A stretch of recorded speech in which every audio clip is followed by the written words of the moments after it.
Hello, fellow celiacs. In this episode, we're going to talk about the first step to take after getting the diagnosis, and that is overhauling your kitchen and making it safe from gluten.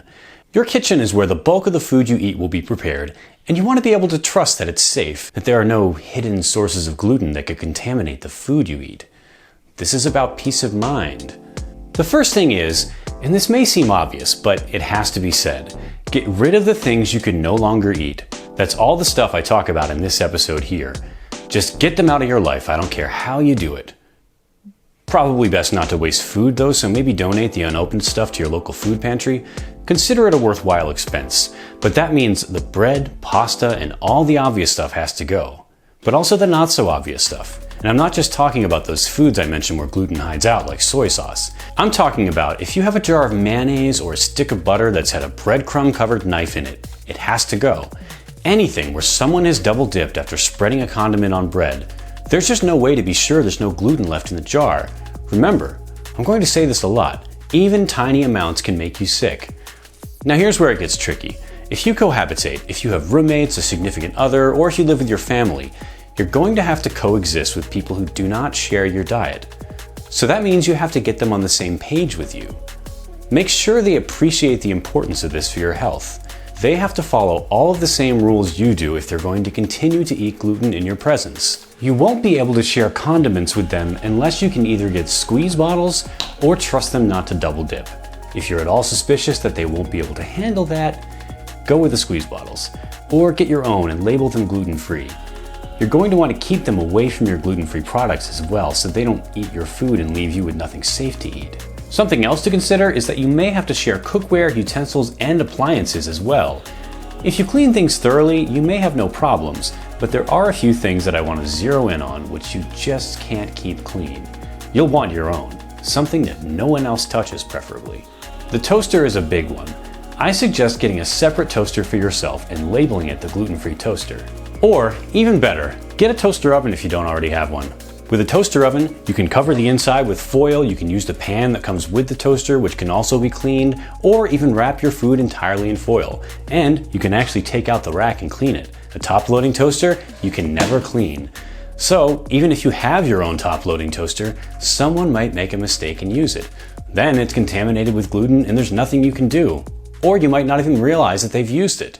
So to review, preferably get your own toaster, avoid top-loading toasters in favor of toaster ovens, and if you must share an appliance, never, never, never, never, never share a top-loading toaster. You will get burned, and not by the toaster.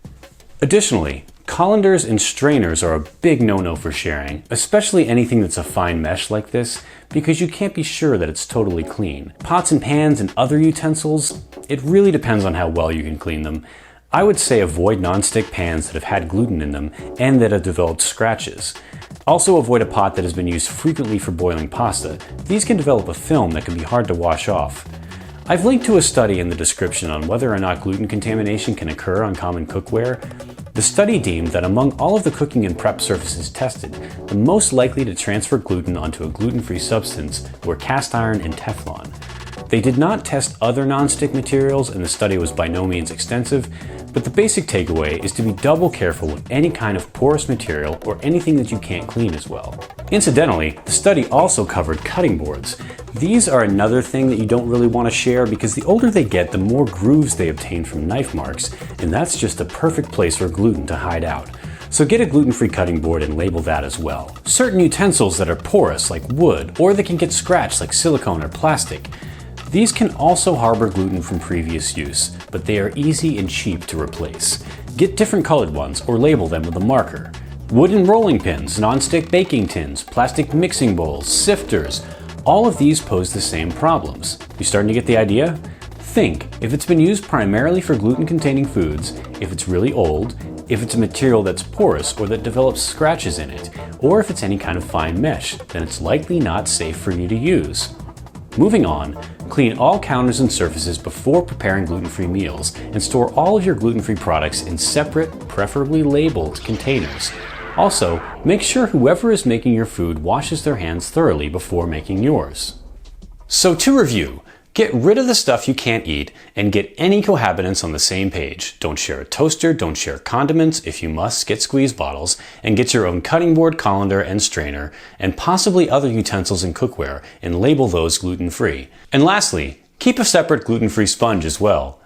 Once your kitchen is in order and you've purged the gluten, your next step is to go out and restock your pantry. Check out this episode for tips on how to do that if you haven't seen it yet. Be sure to subscribe and hit the notification bell. Ask me any questions you may have in the comments and I'll try to get back to you. And remember, there is life after gluten.